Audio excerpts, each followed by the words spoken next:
안녕하세요. 문화 콘텐츠와 성서 기말고사 발표를 맡게 된 1호학번 경제통상과 진선준이라고 합니다. 저는 신약의 뒷골목 풍경 중 이스라엘의 상업과 무역, 은행업과 관련된 주제로 발표를 진행하려고 합니다. 목차는 다음과 같습니다. 이스라엘의 상업, 이스라엘의 무역업, 이스라엘의 은행업 총 3가지로 구성되어 있습니다. 이스라엘의 상업과 관련된 주제입니다. 자본주의 사회에서 상행이야말로 부의 축적과 운용에 절대적인 지분을 차지할 정도로 중요합니다. 그러나 이러한 근대 이후의 현상이 이스라엘 사회의 경제체제와 직종의 선호도에서 오늘날과 같이 중요한 비중을 차지했던 것은 아니었습니다. 농경산업이 이스라엘의 주된 운용산업이었으며 상인을 뜻하는 히브리어 단어 중 하나가 가나안 사람을 가리키는 단어가 시대적인 배경을 반영합니다. 하지만 상업활동은 이스라엘의 역사 속에 분명히 존재합니다.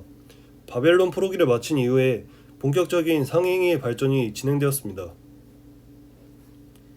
예수 당시 지역마다 시장이 들어서 소규모의 거래를 하는 흔적이 뚜렷이 존재합니다.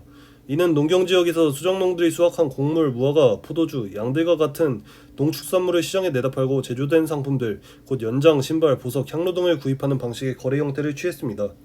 이때 들어선 시장에 인기 있는 품목 중에 특히 유대 땅의 양모옥광과 갈릴리 지역의 아마포 겉옷이 유명하였습니다. 이대 상품의 가격을 안정시키기 위해 전체 지역의 가격을 고정시켜 정찰 요금표 제도를 확립하여 시행하기도 하였습니다. 아울러 부당한 방식으로 폭리를 취하거나 과도한 저물가를 방지하기 위해 지역의 산헤드린 공회에서는 시장검사관을 임명하여 논란 중인 물건의 적정가를 확정할 수 있도록 폭넓은 권한을 부여해야 했습니다. 예루살렘과 큰 도시들에는 좁은 골목을 따라 작은 점포를 두고 다양한 물건들을 파는 시장이 형성되어 있었습니다. 점포가 없는 경우는 길바닥에 물건을 꺼내놓고 소리를 지르며 호객행위를 하는 난전 상인들을 많이 볼 수 있었습니다. 이와 같이 지역에 정착한 시장이나 난전과는 별도로 돌아다니는 행상인들이 곳곳에서 활동하였습니다. 행상인 같은 경우는 우리나라의 역사에서 보부상과 같은 맥락을 같이 하는데, 행상인들은 나귀의 등에 무거운 물건 보따리를 싣고 동네방네 돌아다니면서 물건을 팔았습니다. 행상인들이 주로 취급한 물건들은 가정주부들이 매료된 품목으로서 시돈에서 들여온 자주색 예복, 섬세하게 짠 아마포, 금반지, 복가리개, 가슴가리개, 카펫 등이 대종으로 이루었습니다. 행상인들은 특히 유대인들의 축제절기에 맞춰 이동했는데, 특히 6월절에는 예루살렘 성전에 대규모 군중이 몰려들어 그들의 대상으로 물건을 팔았습니다. 이스라엘의 무역업과 관련된 주제인 발표입니다. 다윗과 솔로몬 시대 이후 왕조 차원에서 페니키아 사람들의 친구 삼아 두로의 선박을 이용하면서 국제적인 규모의 사업을 경험한 역사가 유대인들에게 존재합니다. 이때 주로 수출하던 품목은 곡물과 기름, 포도주, 꿀과 같은 물품이었으며 주로 수입하던 물품은 목재, 금속, 옷감, 사치품과 같은 물품이었습니다. 유대인들이 대규모의 사업 수완을 배운 것은 바벨론 포로기 이후로 추정되는데, 농토의 개간과 농경활동 대신 자신들의 척박한 운명에 도전하여 상당한 재물을 축적한 무역상들과 은행가들이 이 당시 꽤 많이 배출되었습니다. 거래 내역을 정리하는 장부 원장의 개발도 유대인들을 통해서 이루어진 것으로 파악됩니다.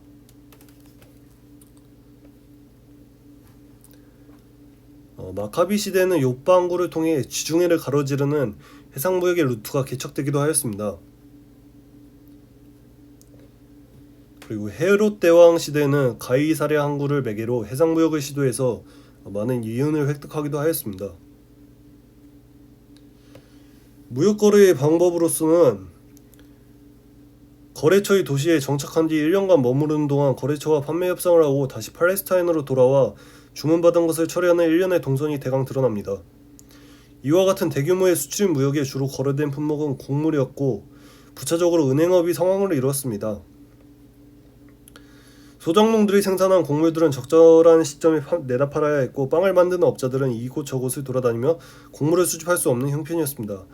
이러한 상황 때문에 유통업자들이 필요했는데, 이런 일을 위해 곡물을 수입하는 도매상인들이 있었고, 그들은 그렇게 확보된 곡물을 다시 시장의 소매상들에게 내다 팔았습니다. 도매업자들은 수집한 곡물을 한꺼번에 다 팔 수 없었으므로 일정 기간 보관해두는 저장 창고를 가지고 있었습니다. 곡물뿐 아니라 기름, 연장, 물고기, 견과류 등 또한 이런 과정을 통해서 생산자에게서 소비자로 유통되었습니다. 다음은 이스라엘의 은행업과 관련된 주제입니다. 거래 규모가 큰 산업에는 오늘날과 마찬가지로 자본 조달이 필요했습니다. 이것을 담당한 은행업이 발달한 배경이 바로 무역의 발달에 있습니다. 은행은 대체로 환전업과 함께 대부업, 투자업을 겸했습니다. 은행은 당시 예루살렘에 순례하던 각지의 사람들을 위해 은행은 로마의 데나리온, 두로의 주짐, 그리스의 드라크마, 이스라엘의 세겔, 그리고 분봉왕들이 만들어낸 동전들을 확보해두고 있었습니다. 은행은 소장농과 소거래상에게도 소액 규모의 대출을 해주었지만 국제적으로 큰 대출도 취급하였습니다. 고대 이집트에 알려진 원거리 무역을 위한 신용장 제도도 유대인들에 의해 고안된 책이었습니다. 은행의 대출업과 관련하여 문제는 이자를 받고 돈을 꾸어주는 것에 대한 율법의 부정적인 규정이었습니다. 유대교의 전통은 부주의하고 경솔한 거래뿐 아니라 거짓으로 물건을 강매한 것에 대해서 비판적인 입장이었습니다. 에스겔이 두로 상인에 대한 신랄한 비난을 쏟아부은 까닭도 정직성을 상실한 상행위 타락에 기인하였습니다. 십계명에 규정한 대로 이웃의 것을 훔치지 말라는 조항은 이웃 남의 재산에 대한 침해를 언급하는 것은 물론 예언자들이 자주 지적한 대로 물건의 정확한 측량과 정직한 거래를 강조하는 전통을 낳았습니다.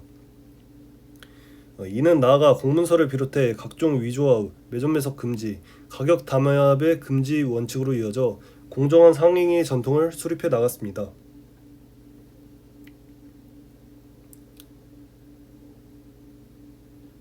이상 준비한 발표는 여기까지입니다. 감사합니다.